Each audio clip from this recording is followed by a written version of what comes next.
నాకు రాబడిన సమాచారం ప్రకారం గొల్లపాలెం విలేజీ కరవాక బ్రిడ్జ్ దగ్గర ఒక 8 మంది గంజాయి తాగుతున్నారని చెప్పేసి మాకు ఇన్ఫర్మేషన్ వచ్చింది. అక్కడికెళ్ళేటప్పటికి ఉన్నారు. అందులో ఒక అతను పారిపోయాడు. ఏడుగురిని పట్టుకున్నాము. వాళ్ళ దగ్గర సుమారుగా ఒక 700 గ్రాముల గంజాయి దొరికింది మాకు. 700 గ్రాములు కూడా సీజ్ చేయడం జరిగింది. అది కేసు రిజిస్టర్ చేసాము. వాళ్ళందరిని కూడా ఇప్పుడు యాస్ ప్రొసీజర్ ప్రకారం రిమాండ్‌కి తరలించడం కూడా జరుగుతుంది.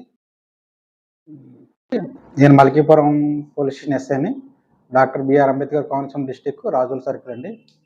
ఇప్పుడు నాకు రాబడిన సమాచారం ప్రకారం గొల్లపాలెం విలేజీ కరవాక బ్రిడ్జ్ దగ్గర ఒక 8 మంది గంజాయి తాగుతున్నారని చెప్పేసి మాకు ఇన్ఫర్మేషన్ వచ్చింది. అక్కడికెళ్ళేటప్పటికి ఉన్నారు.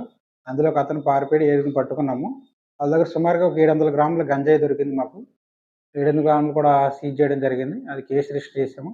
వాళ్ళందరిని కూడా ఇప్పుడు యాస్ ప్రొసీజర్ ప్రకారం రిమాండ్‌కి తరలించడం కూడా జరుగుతుంది.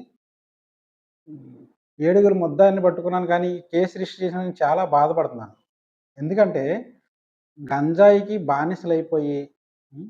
వాళ్ళ ఆరోగ్యం పాడు చేసుకొని, వాళ్ళ కుటుంబ వ్యవస్థ పాడు చేసుకొని, ఆరోగ్యం పాడు చేసుకొని, ఆర్థికంగా, ఆరోగ్యపరంగా, వీళ్ళ కుటుంబ పరంగా, సామాజిక పరంగా అన్ని విధాలుగాను ఆళ్ళు కోల్పోతున్నారు. ఈళ్ళు కూడా ఏ వయసు వారు ఉంటున్నారంటే 18 సంవత్సరాల నుంచి 30 సంవత్సరాల లోపు వాళ్ళే ఉంటున్నారు.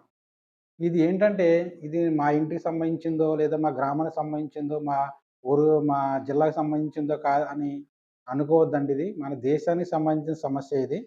దయచేసి ప్రతి ఒక్క బిడ్డ కూడా, ప్రతి ఒక్క తల్లి కూడా, ప్రతి ఒక్క కుర్రోడు ఎవరైనా సరే మీ దృష్టికొస్తే అంటే వాళ్ళేదో జైలుకెళ్ళిపోతారని కాదు గానీ, దీన్ని మనం ఈ స్థాయిలో అరికట్టకపోతే రేపొద్దున మన భారతదేశం మొత్తం ఎలా అయిపోద్దంటే యవనస్తులు లేని దేశం కింద అయిపోద్ది. మనమంతా చాలా బాధపడతాము. అనుత్పాదక జీవులయిపోతాం. భారతదేశం అంతా వెనకబడిపోద్ది. ఒక ఆఫ్రికా ఖండం ఎలా తయారైపోతుందో అలా తయారైపోయినా ఆశ్చర్యపోవసరం లేదు. దయచేసి మీకు నీ చేతులెత్తి మొక్కేదేంటంటే, ఎట్టి పరిస్థితుల్లో మీ దృష్టిలోకొస్తే concern police station nearest police స్టేషన్‌కి తెలియపరచండి. ఖచ్చితంగా వాళ్ళ మీద యాక్షన్ తీసుకుంటాం.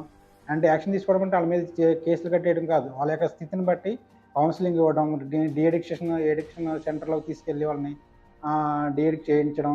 వాళ్ళ యొక్క పద్ధతిని బట్టి మనం వాళ్ళని సొసైటీలోకి జనజీవన స్రవంతిలో కలిసిపోయేటట్టుగా చేద్దామని చెప్పేసి ఈ మీడియా ముఖంగా మీకు తెలియపరుస్తున్నాను.